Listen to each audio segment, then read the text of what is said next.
നമ്മുടെ നാട്ടിലെ ഇലക്ട്രിസിറ്റി മോഷണം കൂടുന്നുണ്ട്. അത് നമ്മുടെ ഒന്ന് പിടിച്ചാലോ? അപ്പോൾ ഞങ്ങളൊരു വ്യവസ്ഥയിൽ ഒരു മാസം ഏതോ ഒരു ജില്ലയിൽ ഞങ്ങൾ 3 ദിവസത്തേക്ക് അവിടെ പോകും. നേരത്തെ തന്നെ ഞങ്ങളത് കാറ്റഗറിയൊക്കെ നേരത്തെ തന്നെ അതിനകത്ത് ഏതേത് ആസ്ഥാനത്തിന് മോഷണം ഉണ്ടാകാനുള്ള സാധ്യത ഉണ്ട്. അത് ഞങ്ങൾ നേരത്തെ തന്നെ കണ്ടുപിടിച്ചിട്ട് ലിസ്റ്റ് ഉണ്ടാക്കി പിന്നെ ഞങ്ങൾ അവിടെ പോകും. ഞാനും അവിടെ ആ ജില്ലയിൽ പോകും. ഈ ഓഫീസേഴ്സ് എല്ലാം ഉണ്ടായിരുന്നു. ബെസ്റ്റ് ടീമായിരുന്നു.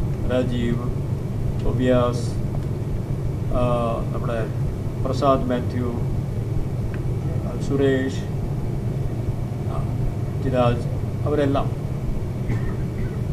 അപ്പോൾ ഇതിൻ്റെ നമ്മുടെ ഫലം ഞങ്ങൾ അന്ന് മനസ്സിലായില്ല. കുറച്ച് കഴിഞ്ഞിട്ട് ഒരു ദിവസം ആരടൻ സർ, അദ്ദേഹം താമസിക്കുന്നത് ചീഫ് മിനിസ്റ്ററിൻ്റെ ക്ലിഫ് ഹൗസിൻ്റെ അടുത്ത് ഉള്ള ഒരു നമ്മുടെ ബംഗ്ലാവിലായിരുന്നു. എന്നെ ഒരു ദിവസം വിളിച്ച് പറഞ്ഞു, താങ്കളോട് ഒരു ആശംസകൾ പറയാനുണ്ട്. ഞാൻ പറഞ്ഞു, എന്താ സർ? അതിനെ സംബന്ധിച്ച് ഞങ്ങൾ അങ്ങനെ ഒന്നും ചെയ്തില്ലല്ലോ. ഇല്ല, ഞങ്ങൾക്ക് കുറേ ദിവസമായിട്ട് 1 കോടി രൂപ എക്സ്ട്രാ ഞങ്ങൾക്ക് കിട്ടണമുണ്ട്.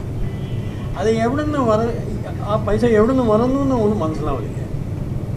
അന്ന് അദ്ദേഹം ഉപയോഗിച്ച വാക്ക് എനിക്ക് ഓർമ്മ ഉണ്ട്. കേരളത്തിലെ ടോട്ടൽ 54 lakhs, അത് അന്ന്, ഇപ്പോൾ കൂടുതലായിരിക്കും. 54 lakhs കണക്ഷനേ ഉള്ളൂ. അപ്പോൾ കണക്ഷൻ കൂടിയിട്ടൊന്നുമില്ല. കൺജംഷൻ നേരത്തെ പോലെയാണ്. പുതിയ ട്രാൻസ്ഫോർമറൊക്കെ അങ്ങനെ എടുക്കുമ്പോൾ 2-3 മാസത്തിനൊന്നും വെച്ചിട്ടൊന്നുമില്ല. പൈസ എവിടുന്ന്? രാവിലെ ഇവർ 11 മണിക്ക് കടക്ക് കൊണ്ട് വരുമ്പോൾ 1 കോടി രൂപ ഞങ്ങളിത് കൂടുതൽ എല്ലാ ദിവസവും കിട്ടുകയാണ്, എവറി ഡേ.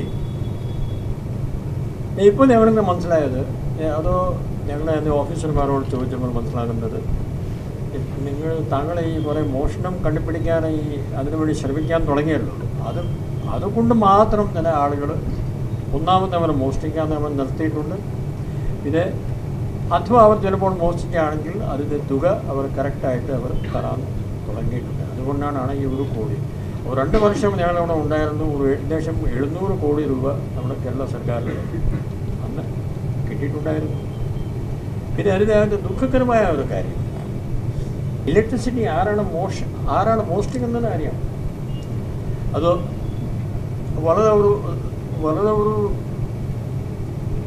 അപ്പോൾ ഞങ്ങളത് നോക്കുമ്പോൾ എനിക്കത് മോഷണങ്ങൾ എവിടെ നടക്കുന്നു, പിന്നെ അത് 1 വർഷം ശേഷം കാര്യങ്ങൾ എനിക്ക് എല്ലാം മനസ്സിലായി. ഏറ്റവും കൂടുതൽ മോഷണം നടന്നത് ഏറ്റവും വലിയ ആളുകളുടെ ആസ്ഥാനത്തിലായിരുന്നു. ഹോട്ടലുകൾ, റെസ്റ്റോറൻറ്റുകൾ, സിനിമ ഹാളുകൾ, ആശുപത്രികൾ, 3, 4, 5 AC നമ്മൾ വയ്ക്കുന്ന വീടുകൾ. ഇവിടെ ഞാൻ ആ 2 വർഷത്തിൻ്റെ ഒരു കാര്യം തുറന്നായിട്ട് പറയാം. ഏതൊരു പാവപ്പെട്ട ആളുകളുടെ വീട്ടിൽ നിന്ന്, ഏതൊരു താഴെ കിടന്ന ഒരു ഉദ്യോഗസ്ഥൻ്റെ വീട്ടിൽ നിന്ന്, LDC, UDCയോ അല്ലെങ്കിൽ പിയോനോ അവരുടെ വീടുകളിൽ നിന്ന് ഞങ്ങൾ അവരുടെ വീടുകളും നോക്കിയായിരുന്നു. ഒറ്റ ആളുടെ വീട്ടിൽ നിന്ന് മോഷണം ഞങ്ങൾ കിട്ടിയിട്ടില്ല. കിട്ടിയതെല്ലാം വലിയ ആളുകൾ. അപ്പോൾ ഇതിൻ്റെ അർത്ഥം എന്താണ്? ഇതിൻ്റെ അർത്ഥം ഇതേ ഉള്ളൂ, ആവശ്യത്തിന് വേണ്ടി എല്ലാ ആളുകളും ഇലക്ട്രിസിറ്റി മോഷ്ടിക്കുന്നത്. അവർക്ക് മോഷ്ടിക്കുന്നത് അത് അവർക്ക് ചില ആളുകൾക്ക് അത് ഒരു ശീലമായി പോയി. ചില ആളുകൾക്ക് ഒരു ഭാവന ആക്കി, നമ്മൾ എത്ര മോഷ്ടിച്ചാലും ഞങ്ങളെ ആരും ഞങ്ങൾ പിടിക്കില്ല, ആ ഒരു ഭാവം. ഏതായാലും അത് ഇപ്പോൾ ചിലപ്പോൾ നിർത്തി കാണും. രാജീവിൻ്റെ ഈ ബുക്ക് രാജീവ് എൻ്റെ ഓഫീസിൽ വന്നിട്ട് തന്നിട്ടുണ്ടായിരുന്നു. അതൊരു നല്ല ഒരു മീറ്ററിനെ സംബന്ധിച്ചുള്ള ഒരു ബുക്കാണ്. അന്നേ ഞാനൊരു CD ഉണ്ടാക്കിയായിരുന്നു. അവരൊക്കെ എല്ലാം അവരുടെ ഏരിയയിൽ അവർ ഏത് രീതിയിൽ അവർ മോഷണം കണ്ടുപിടിച്ചു പറഞ്ഞിട്ട് അന്ന് ആ CD ഇനിയും എൻ്റെ കയ്യിലുണ്ട്. 113 വഴികൾ നമ്മൾ ഇലക്ട്രിസിറ്റി മോഷ്ടിക്കാനുള്ള 113 വഴികൾ വന്നിട്ട് CD എൻ്റെ കയ്യിലുണ്ട്. അത് ആരെയും ഞാൻ കാണിക്കുകയില്ല. കാണിച്ചാൽ ചിലപ്പോൾ നിങ്ങളത് ചിലപ്പോൾ നിങ്ങൾ പ്രവർത്തനത്തെ ആക്കിയാൽ.